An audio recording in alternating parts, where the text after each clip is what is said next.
Hello दोस्तों, स्वागत है आपका एक बार फिर से हमारे इस नए वीडियो में। आज के इस एजुकेशनल वीडियो में हम चर्चा करने जा रहे हैं एक बहुत ही इम्पोर्टेंट टॉपिक के बारे में। और ये इम्पोर्टेंट टॉपिक जो है वो रिलेट करता है हमारे इंडस्ट्री से, इंडियन इंडस्ट्री से, जो कि एक्सपोर्ट करते हैं। बेसिकली एक्सपोर्ट इंडस्ट्रीज के बारे में हम डिस्कस करने वाले हैं, जो कि एक्सपोर्ट करते हैं खासकर यूएस को, और जिनका कंपटीशन जो है चाइना के साथ है। तो आपको पता ही है कि न्यू प्रेसिडेंट इलेक्ट जो डोनाल्ड ट्रंप हैं, उन्होंने टैरिफ हाइक करने का मन बना रखा है कि जैसे 20 जनवरी को उनका जो है शपथ ग्रहण होगा, तो उसके बाद उन्होंने ये जता दिया है कि वो चाइनीज़ प्रोडक्ट पर टैरिफ लगाएंगे।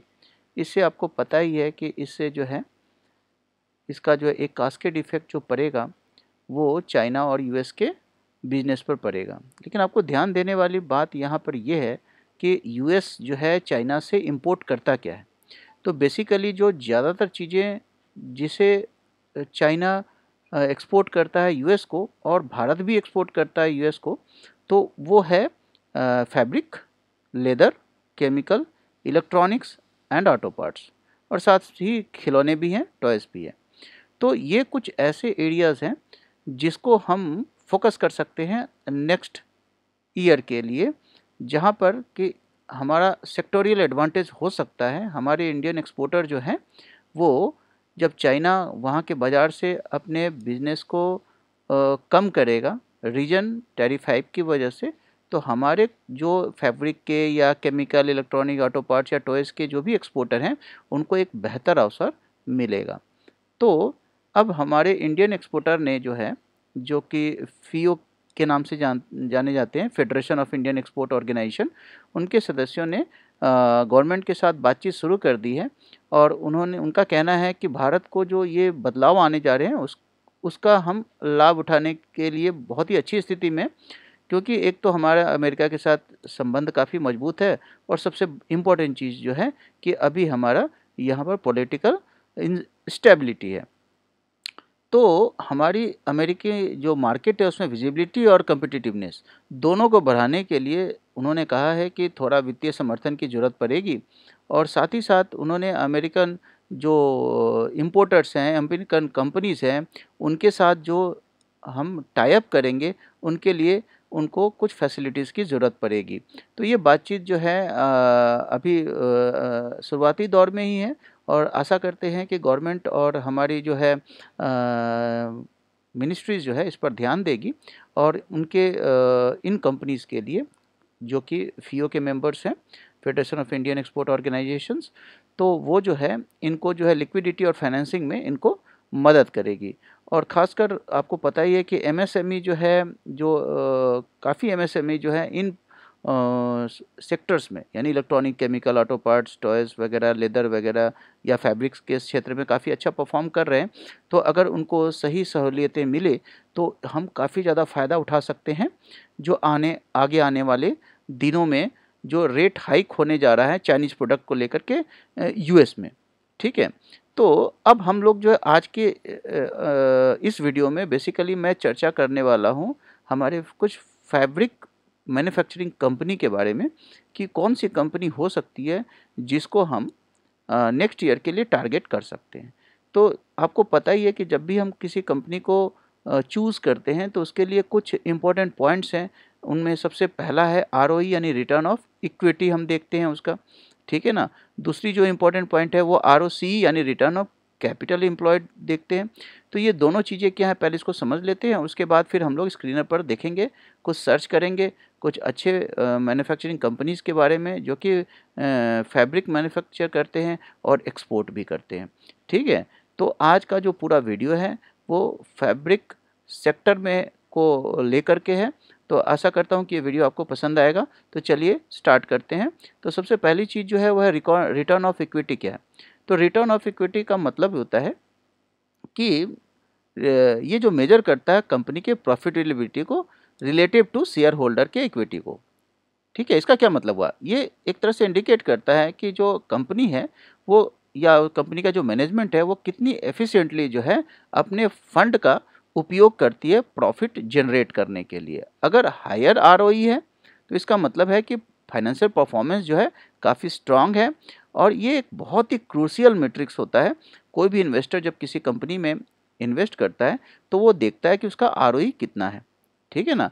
आरओई ये बताता है कि कंपनी प्रॉफिटेबल है या नहीं, और साथ ही साथ वो कंपनी जो है वेल मैनेज्ड है या नहीं, ये भी बताता है। अब आप कहोगे कि नॉर्मल रेंज क्या रहेगा, तो 15 टू 25% का आरओई बेस्ट माना जाता है। इसके ऊपर भी हो तो अच्छी बात है।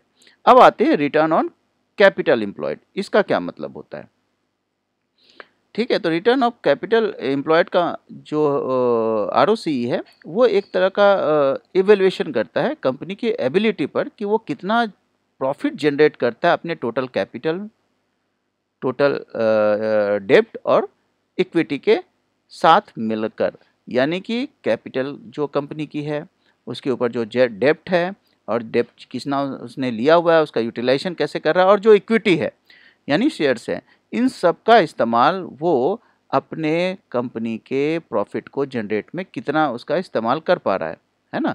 तो ये बेसिकली कंपनी के ऑपरेशनल एफिशिएंसी को बताता है और लॉन्ग टर्म प्रॉफिटेबिलिटी को बताता है कि ऑपरेशनल एफिशिएंसी कैसी है कंपनी की और लॉन्ग टर्म में प्रॉफिटेबिलिटी कैसे बढ़ेगी। तो ये जो है इन्वेस्टर को हेल्प करता है जज करने में कि कंपनी की परफॉर्मेंस कैसे चल रही है ना। तो जहाँ कैपिटल इंटेंसिव इंडस्ट्रीज़ है ना, जहाँ पर काफ़ी ज़्यादा पूंजी लगता है, तो ये देखना बड़ा ज़रूरी होता है कि वो अपने कैपिटल का, अपने कर्ज का, है ना, वो कैसे इस्तेमाल कर रहे हैं वैल्यू जनरेट करने में। तो आरओसीई भी बहुत ही ज़्यादा इम्पोर्टेंट होता है। तो अब हम ये मानकर चल रहे हैं कि आगे आने वाले दिनों में हो सकता है कि एक चीज़ और मैं आपको यहाँ पर याद दिलाना चाहूँगा कि एक बहुत ही बड़ा एक्सपोर्ट जो है बांग्लादेश से भी यूरोपियन कंट्रीज़ को और यूएस को हुआ करता था। अब आपको पता ही कि मेजर बिजनेस जो है ट्रांसफ़र हुए हैं ईस्टर्न एशियन कंट्रीज़ में, और बहुत ज़्यादा बिजनेस जो है इंडिया को भी ट्रांसफ़र हुआ है। तो इसका भी फ़ायदा हमारे को डबल फ़ायदा मिल सकता है, ख़ास करके फैब्रिक मैन्युफैक्चरिंग इंडस्ट्री में या फैब्रिक की जितनी कंपनीज हैं उनमें। तो अगर हमें ये मौके को हमने अच्छे से भुनाया तो हमारे लिए काफ़ी अच्छा हो सकता है, हमारे बिजनेसेस के लिए अच्छा हो सकता है। तो मैं अपना एक बहुत ही मजबूत दावा रखना चाहूँगा कि हमें फैब्रिक वाली कंपनियों पर भी ध्यान देना चाहिए। देखिए, कोई बाइंग सेलिंग रिकमेंडेशन नहीं है। जो भी बाइंग सेलिंग आप करेंगे, कंपनियों में पैसा लगाएंगे, उसके लिए आपको और ज़्यादा एनालाइज़ करने की ज़रूरत होगी। कंपनी का कंप्लीट एनालिसिस करें। आपका जो अभी नियर टर्म में जो है हमारा उनके रिपोर्ट्स जो आएंगे, ठीक है, फाइनेंशियल रिपोर्ट्स आएंगे, उनको अच्छे से पढ़ें आप, उनको जानें, उसके बाद ही बाय करें। लेकिन कुछ शेयर्स के बारे में हम लोग जानने की कोशिश करेंगे। तो आइए सबसे पहले हम लोग देखते हैं कि कौन सी कंपनीज बेहतर होगी। इसके लिए हम लोग एक बार उन कंपनीज़ के बारे में और डिटेल स्टडी करते हैं। तो आइए सबसे पहले हम लोग देखते हैं कि ये मैं आपको जो बेहतर कंपनीज़ है उसके बारे में मैं दिखा रहा हूँ आपको कि कौन सी कंपनीज़ हमारे को बेस्ट रहेगी, जो हमारे को अच्छा मुनाफा दे सकती है फ्यूचर में। तो आपको ये देखना है, मैंने कुछ शेयर्स निकाल के रखे हैं, जैसे उनमें वेलस्पन लिविंग लिमिटेड है, ठीक है, पेज इंडस्ट्रीज़ है। तो इनको आप नज़र में रख सकते हैं। पेज इंडस्ट्रीज़ का जो मार्केट कैपिटलाइजेशन है वो 5499 करोड़ का है। करेंट प्राइस ये चल रहा है 48,861 पर, ठीक है। स्टॉक का जो पी है हालांकि बहुत ज़्यादा है, 87 दिख रहा है। बुक वैल्यू 1336 है। आरओसी इसका 45% है ना, आरओई जो है 38.4% है, जो बढ़िया है। प्रोमोटर की होल्डिंग 44.3% है और प्राइस टू अर्निंग रेशियो जो है 87.8 है, ठीक है। तो हालांकि ये थोड़ा सा पी ज़्यादा ज़रूर है। वेलस्पन का अगर हम लोग देखें तो वेलस्पन में मार्केट कैपिटलाइजेशन जो दिख रहा है वो हमारे को 15,463 करोड़ का दिख रहा है। करेंट प्राइस इसका 159 है। स्टॉक की पी 22.3 है, जो बढ़िया है। बुक वैल्यू 46.9 है। डिविडेंड यील्ड 0.06 का दिया है इसने। रिटर्न ऑफ इक्विटी वो है 15.6%, है ना। और जो प्राइस टू अर्निंग रेशियो है वो है 22.3, ये तो हमने देख लिया। प्रोमोटर की होल्डिंग 66.2 है, जो ज़्यादा बेहतर है पेज इंडस्ट्री से भी, ठीक है। तो ये भी आप बढ़िया देख सकते हो। बाकी आप और कंपनीज़ के बारे में डिटेल निकालना चाहो तो वो हम लोग निकाल सकते हैं, उसके बारे में हम लोग जान सकते हैं। इसके लिए जो है हम लोग जो है लिस्टेड जो टेक्सटाइल इंडस्ट्रीज़ हैं, लिस्टेड टेक्सटाइल इंडस्ट्रीज़, आप जो है गूगल पर टाइप करेंगे तो आपको सारे दिख जाएंगे। लिस्टेड टेक्सटाइल इंडस्ट्रीज़ आप उसको देख सकते हो और स्क्रीनर पर इन कंपनीज़ के बारे में आइडिया लगा सकते हो। ठीक है, तो आइए एक बार फिर से हम लोग चार्ट पर स्क्रीनर पर चलते हैं और इसको हम लोग देखते हैं कि कैसा रहता है। तो इसके लिए हमें पहले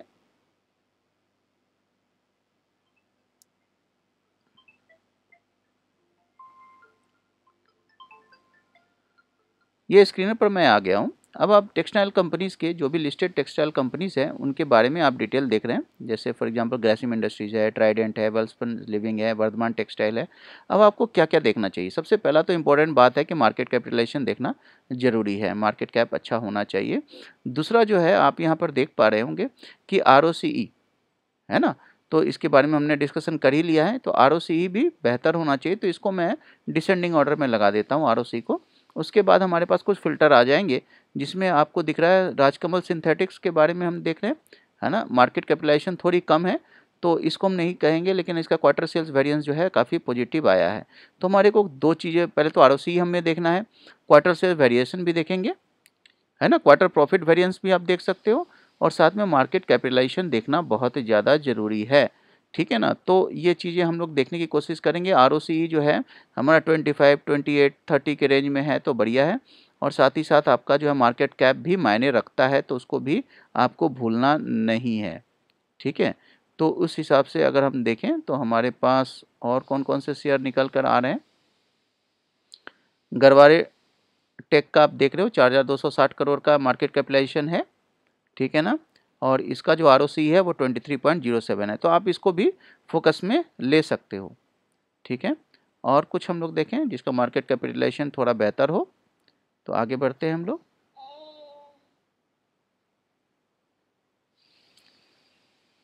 और है आपका 18.99% का 120 सिग्नोरिया क्रिएशंस, लेकिन मार्केट कैप थोड़ा सा और हम लोग ज़्यादा बेहतर देखने की कोशिश करें तो आगे जो है हम लोग देख पा रहे हैं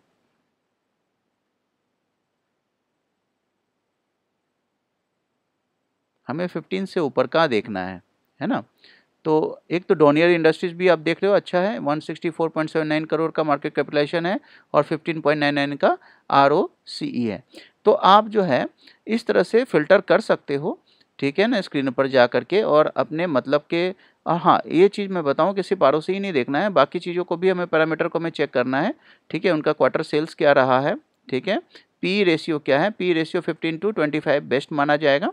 ठीक है, तो इस वीडियो में हम लोग चर्चा कर रहे हैं जो हमारे को अपॉर्चुनिटी मिलने वाली है, जो टैरिफ हाइक होगा चाइनीज़ प्रोडक्ट पर, और उसका असर जो टेक्सटाइल कंपनी पर जो पड़ेगा, और हमारी टेक्सटाइल कंपनी इससे फ़ायदा उठा सकती है। तो हम लोग टेक्सटाइल कंपनी के बारे में इस वीडियो में हमने जाना।